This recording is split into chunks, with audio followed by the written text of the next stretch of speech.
Part 1. The planning phase. It all began months before the actual heist, with the planning phase. The mastermind behind the operation was a man named Mark, who had been meticulously studying the Bank of Montreal's security systems and identifying weaknesses. He knew that the bank's vaults contained millions of dollars worth of gold and silver and decided that it was the perfect target. Mark was a man with a plan, and he began to recruit a team of skilled criminals to help him execute it. One of his key associates was a man named Tony. Tony was a former soldier who had turned to a life of crime. After being discharged from the military, he was a tough and resourceful man, with a talent for violence and a quick temper. Mark had also recruited a man named Jake, who was a former hacker and a close friend of Tony's. Jake was a brilliant computer expert and had been tasked with disabling the bank's security systems. Together, the three men spent countless hours studying the bank's layout, security systems, and patterns of activity.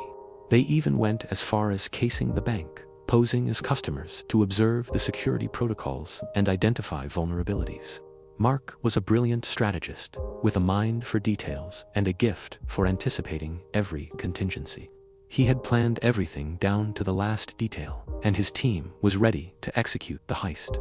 Part 2. The Robbery. On a hot summer afternoon, the gang of criminals arrived at the Bank of Montreal building. They were wearing black ski masks, dark clothing, and carrying backpacks containing the tools they would need to break into the bank's vaults. The gang's first move was to take control of the bank's security systems. They managed to gain access to the building's control room, where they overpowered the security guards and disabled the alarm systems. With the alarms turned off, the gang had free rein to move through the building undetected.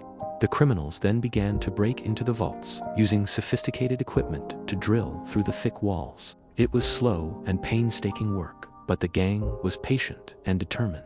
They took turns drilling and cutting through metal, slowly but surely making their way into the vaults. Once inside the vaults, the criminals began to load the stolen gold and silver onto their getaway vehicle. The precious metals were heavy and cumbersome, but the gang was efficient, quickly loading them onto a large truck that was waiting outside. The heist had been executed flawlessly. The gang had managed to steal millions of dollars worth of gold and silver without any violence or injuries. The police were left scratching their heads as they searched for clues to the identity of the robbers. Part 3. The Getaway. The real genius of the heist was the gang's getaway plan. Mark had anticipated every possible scenario, and he had planned multiple escape routes to ensure that they could evade the police.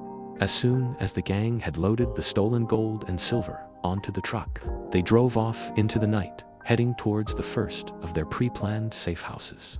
Mark had also arranged for a second team to be waiting at the safe house, ready to take over the truck and continue the getaway. The second team was made up of experienced drivers who knew the city's streets like the back of their hands. The gang's first safe house was a nondescript apartment complex on the outskirts of Montreal.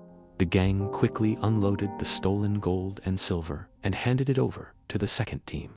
They then split up, each member of the gang taking a different route to their next safe house. Mark, Tony, and Jake took a circuitous route through the city, using back roads and alleyways to avoid detection.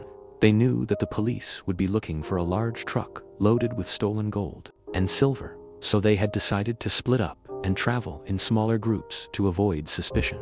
As they drove through the city, they kept a low profile, avoiding major roads and staying away from busy areas. They knew that the police would be on high alert, and they didn't want to do anything that might attract attention. Eventually, they arrived at their second safe house, a small cabin in the woods outside of the city. The cabin was well hidden, and the gang felt confident that they could lay low there until the heat died down. Over the next few days, the gang waited anxiously, keeping a low profile and avoiding contact with the outside world. They knew that the police would be conducting a massive manhunt, and they didn't want to risk being caught. Eventually, they received word that the police had called off the search. The gang breathed a collective sigh of relief, knowing that they had pulled off one of the most daring heists in Canadian history. Part 4. The Aftermath. The gang's success was short-lived. While they had managed to evade the police, they soon found themselves in the crosshairs of rival criminal gangs who were eager to get their hands on the stolen gold and silver. Mark, Tony, and Jake were forced to go on the run, constantly moving from place to place to avoid detection. They knew that their lives were in danger, and they had to be careful to avoid anyone who might be looking for them. Over time, the gang began to fall apart.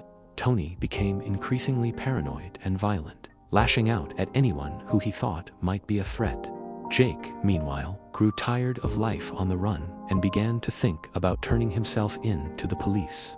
Mark tried to hold the gang together, but he knew that their days were numbered.